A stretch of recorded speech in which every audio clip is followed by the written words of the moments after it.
Chapter 16. The Cradle of Civilization.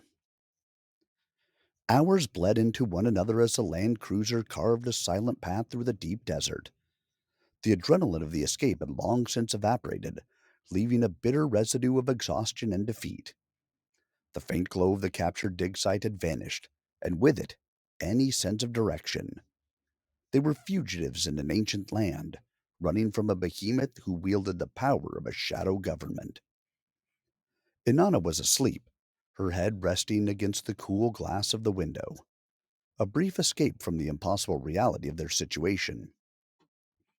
Kaylin, ever the sentinel, sat beside Omar, her eyes scanning the dark horizon, her mind clearly working through logistics and contingencies.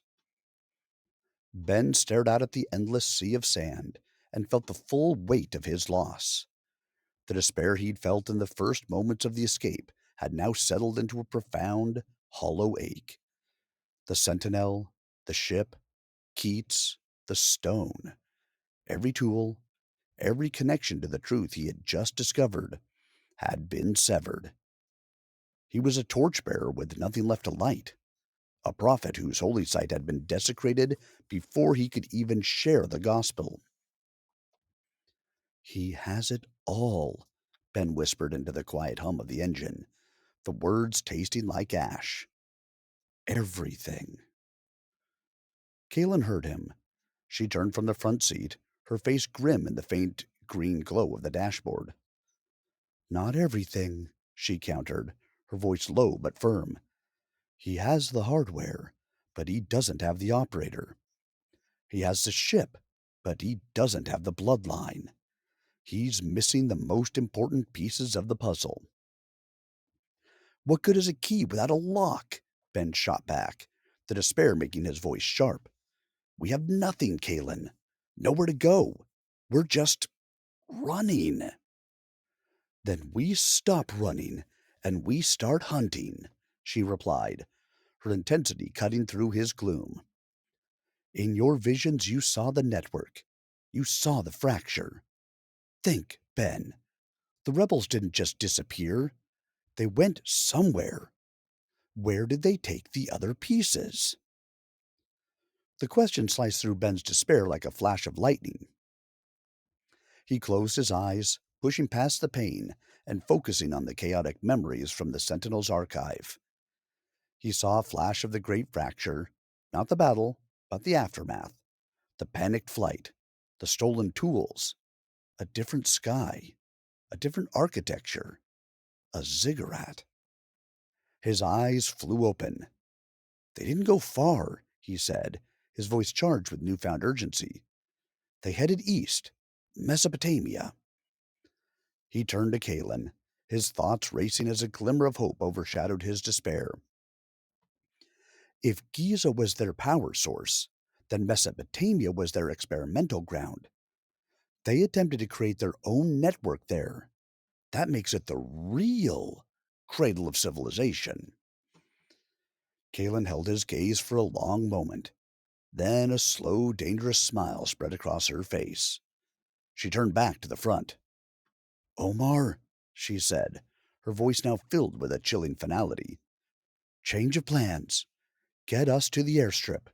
We're going to Baghdad.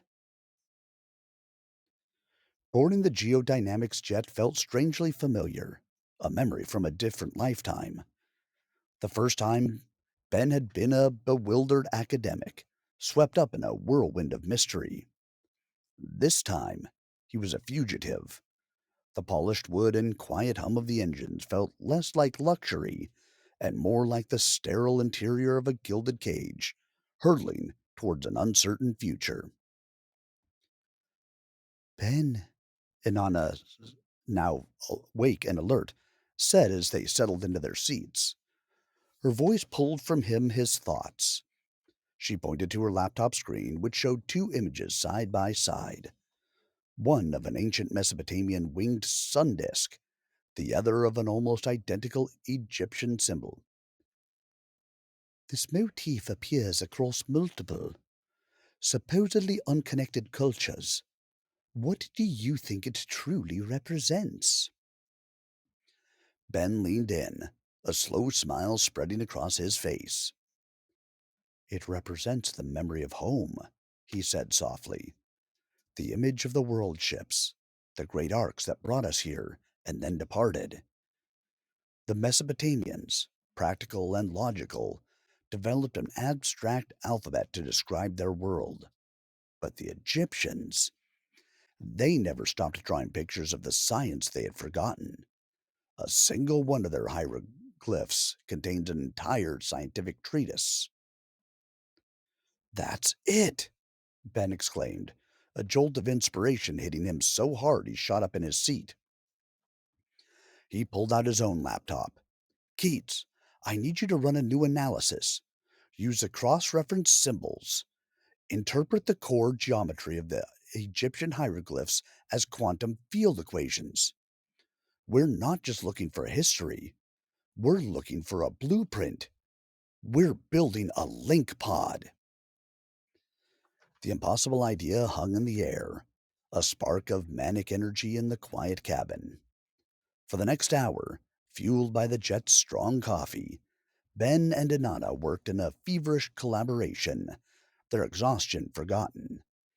Ben dictated the complex quantum relationships he'd glimpsed in his visions, while Inanna, with her historian's knowledge, found the corresponding symbols and myths, building a new, hybrid dictionary of science and dogma.